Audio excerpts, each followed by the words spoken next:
the vast immensity of the Saudi Arabian desert, where dunes stretch like golden waves as far as the eye can see, and the sun burns with almost unbearable intensity, there lived a man named Omar al-Salim. At 72 years old, Omar was known throughout the region not only as a guardian of the land, but as someone who had dedicated his entire life to preserving wildlife. Since his youth, he had been a ranger in protected desert areas, caring for endangered species such as oryx, gazelles, and especially the Arabian lions, a rare and almost mythical pride of the region. People treated him with deep respect, almost reverence. For the Bedouin nomads who crossed the sands in search of pasture and water, Omar was seen as a man of the desert, someone who understood the secrets of nature better than any book or map. His sun-marked skin and dark eyes, still shining with vitality despite his age, reflected a lifetime of courage, discipline, and love for animals. Even after his official retirement, Omar never strayed from his mission. Every morning at sunrise, he would take his old faded blue pickup truck, its paint worn by time, and drive across the sandy tracks leading to the wildlife refuges. His purpose was always the same: to check if the animals were safe, if there were signs of poachers, if the weakest were being cared for. Many young rangers joined him on these patrols, eager to learn from his vast knowledge. Among all the animals he had encountered, one held a special place in his memory: a dark-maned lion. He and his colleague Yusef had rescued about 16 years earlier. The animal had fallen into a cruel trap set by poachers and survived only thanks to Omar's tireless care. They named him Aslan, and after months of recovery, released him back into the wild.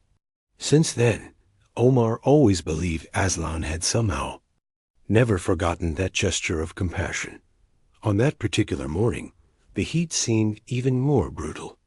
The dry wind blew, lifting particles of sand that slipped into everything.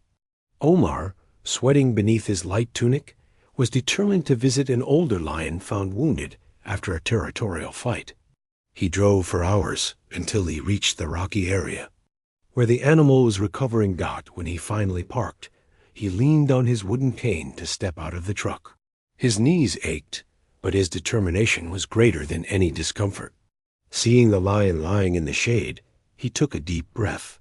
The animal looked fragile, but still imposing, and Omar approached with his usual care, murmuring calming words in Arabic, as if his voice alone could soothe the great creature's pain. It was at that moment that a sharp pain struck his chest. First an intense pressure, then a burning sensation radiating down his left arm. Omar staggered, his vision blurred by the scorching sun. He tried to steady himself with the cane, but his strength quickly faded. He collapsed to his knees in the hot sand, sweat running in streams down his weathered face. Just a few meters away, Yusef and Karim, two young rangers who had been tending to gazelles, heard his faint cry, like a whisper carried by the wind. In desperation, they ran to him. Yusef, out of breath, crouched down and held his arm, feeling the old man's heart racing. Karim quickly searched Omar's pockets for the heart medicine he always carried, but found nothing. In the rush of that morning, Omar had forgotten. Panic grew. The radio crackled with an urgent call for an ambulance from the nearest city. But in the desert, fast is never fast enough. Minutes dragged like hours. Meanwhile, Omar, with short breaths and half-closed eyes, seemed not to be looking at those around him, but at something beyond, as if he were already conversing silently with the desert he so loved. When the medical vehicle finally arrived, the air was thick with tension. They placed him on the stretcher, Yusef gripping his hand and pleading, "Hold on. Sheik. The desert still needs you." Omar tried to give a faint smile, but no words came. Inside the small clinic at the reserve, doctors began resuscitation. Chest compressions, the defibrillator, shouts of "again." The silence that followed was like a blade cutting through hope. After long minutes, one of the doctors lowered his eyes and announced what no one wanted to hear. Omar's heart had stopped forever. The news spread through the reserve like wildfire. Rangers, locals, Bedouins passing by the camp, all rushed to the clinic, some crying, others in heavy silence. It felt not just like the loss of a man, but the loss of the very spirit of those lands. By the end of the day, Omar's family had been informed. His children and grandchildren quickly traveled to the reserve. There, they heard of his wish to be buried among the animals he had protected all his life. They decided to hold the ceremony right there, blending both Islamic customs and tribal rituals of the region. At dawn the next morning, when the sky was still dark blue and the first golden streaks of sun appeared on the horizon, they prepared Omar's body. Dressed simply, he lay upon a wooden bed in the central courtyard of the reserve. His eyes closed, his face serene, as though resting from a long journey. Men and women gathered in silence, some bringing desert flowers, others whispering soft prayers. Young rangers, their eyes filled with tears, remembered the wise counsel he had given so many times. Each approached, laid a hand upon his body, and murmured words of gratitude. It was a collective farewell, heavy and profound. But no one could imagine that something extraordinary was about to happen. A distant roar, deep and prolonged, echoed across the horizon. All eyes turned toward the gate of the reserve, and there, through the desert haze, peered the silhouette of a dark-maned lion. A murmur spread through the crowd. Some stepped back, others froze. The lion advanced slowly, his stride firm, his presence commanding. His golden eyes glowed with an intensity impossible to ignore.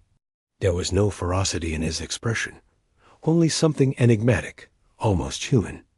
"It's him. Aslan," whispered Yusef, recognizing the scar along the lion's side from the day they had saved him. The lion walked through the courtyard as though he knew exactly where to go. He stopped before the wooden bed where Omar rested. For several moments he stood silent, watching the still body, as if trying to understand the absence of the man who had once given him life. Then, in a gesture that left everyone trembling, Aslan lowered his head until it almost touched the wood. His once fierce eyes now seemed full of sorrow. He circled the bed, gently brushing his muzzle against the edge, as though searching for the familiar scent he had carried for so many years. The scene was so surreal that no one dared interrupt. The fear that a lion's presence usually brought had vanished, replaced by collective reverence. Some murmured that it was God's will, allowing this final meeting between man and beast. Others simply wept, unable to describe what they saw. Yusef took a few steps closer, his heart pounding. He didn't know whether to intervene or simply witness.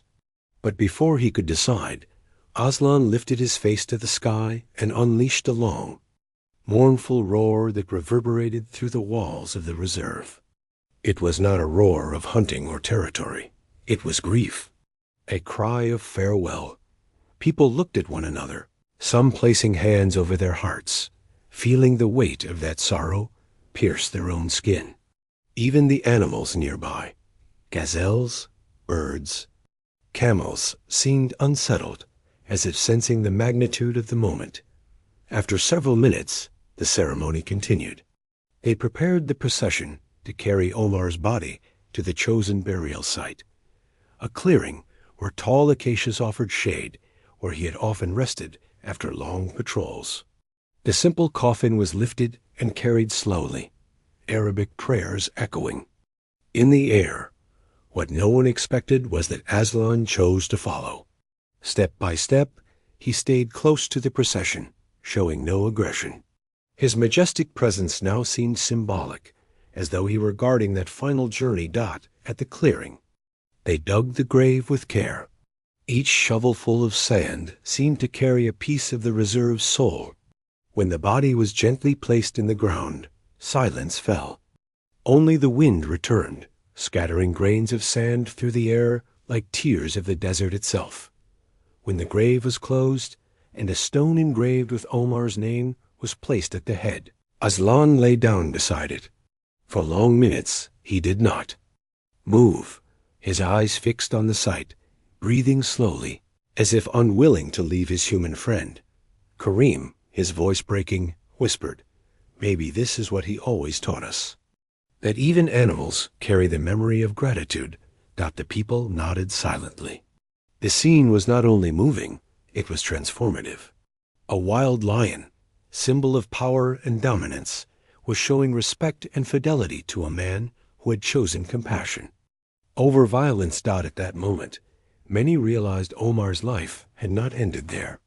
It lived on, reflected in every gaze, in every roar, in every memory that would forever remain in those deserts. Night fell over the desert, bringing a heavy silence. The stars scattered across the sky like ancient lanterns, watching from above the clearing where Omar was buried. And there, still beside the grave, remained Aslan. The lion, once undisputed king of the dunes, seemed to have surrendered his might to become guardian of Omar's eternal rest. Throughout the night, the lion did not leave. Only at dawn, when the sky turned golden and the first prayers of the day echoed through the tents, did Aslan rise. He paused before the stone bearing Omar's name, in a silent gesture, rubbed his head against the freshly turned earth. Then, lifting his face to the sky, he roared powerfully, the sound rolling across the dunes like thunder.